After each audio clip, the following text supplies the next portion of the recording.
அதெல்லாம் முடிஞ்சிருச்சிங்க அந்த ஹதீஸ்லாம். நீங்கள் இங்கே வந்துட்டு இப்போ எவன் மூமினை காலையில் வந்து தொழுவும்போது களிமா சொல்லிட்டு போகிறான், ஈவினிங் வரும்போது முனாஃபி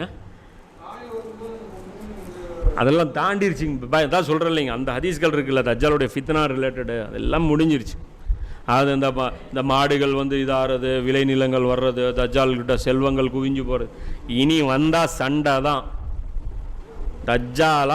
தஜ்ஜால் வருவான், அடி விழுவும், அவ்வளோதான். 2 ஃபைட்டு மட்டும்தான் நடக்கும், வேறு எதுவுமே நடக்காது.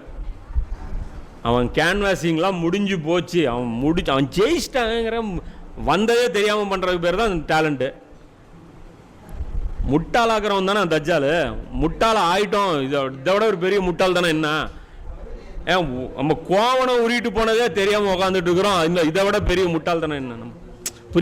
நம்மகிட்ட இருந்து நம்ம வாழ்க்கையே போச்சு இல்லைங்க. கடைசியாக பறி போனதை நினச்சி பாருங்க. 90களில் ஏகாதிபத்தியம் அவுத்து விட்டானுங்களா, என்ன நினச்சோம்? விவரம் தெரியாமல் நம்ம உப்பு போட்டு பல்லு விளக்கிட்டு இருக்கிறோம். இந்த கோல்கேட்டுக்காரன் மட்டும் வராமல் இருந்தால் நம்ம பல்லெல்லாம் கெட்டு போயிருக்குன்னு நினச்சோம். இப்போ என்ன நினைக்கிறான்? அவன் வந்து நமக்கே கேட்குறான் கோல்கேட்டில் உப்பு இருக்கான்ட்டு. அடக்கும் 30 வருஷமாக முட்டாளாக்குன்னு. ஃபேர் அண்ட் லவ்லி தடவுனா வெள்ளை ஆகிட்டோம்னு நம்ப வச்சானா இல்லையா முட்டாள்? நான் ஏன் வெள்ளை ஆகணுன்னா அதுக்கு நம்ம கேட்டோமா? ஏன்டா என் தோல் நேரம் எப்படி இருந்தாங்கடா, எல்லாம் படைச்சது இது படைப்பை, என்ன அல்லாவுடைய படைப்பை கேவலப்படுத்தினா அதை எடுத்து பூசிக்கிட்டு இன்னைக்கு விற்கிது.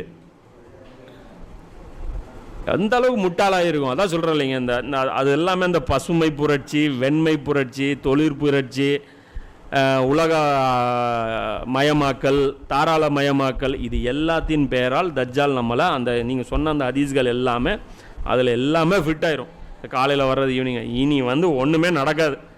இனி நடக்கிறது ஒன்று தான், கரன்சி டிவேல்யூஷன் ஆயிரும், பணம் மதிப்பிழந்து போயிடும்.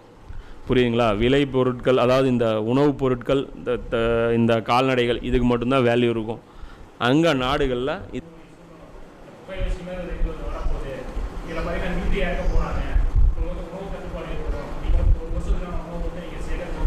ஆமாம் சேகரித்து வச்சுங்க. உங்கள் வீட்டில் உணவு இருக்குதுன்னு பக்கத்து வீட்டுக்காரனுக்கு தெரிஞ்சால் அவன் வீட்டில் ட்ரை ஆச்சுன்னா வந்து உங்கள் கையில் கையை வைக்க மாட்டான். சரி, நான் என்ன சொல்கிறேன், இல்லை நான் ஒரு எக்ஸாம்பிள் சொல்கிறேன். நீங்கள் ஒரு நீங்கள் ஊரில் ஆட்டு பண்ணையை வச்சுக்கிட்டீங்க, எல்லாருக்கும் பஞ்சம் வந்துருச்சு, எல்லோரும் வேலை இல்லை.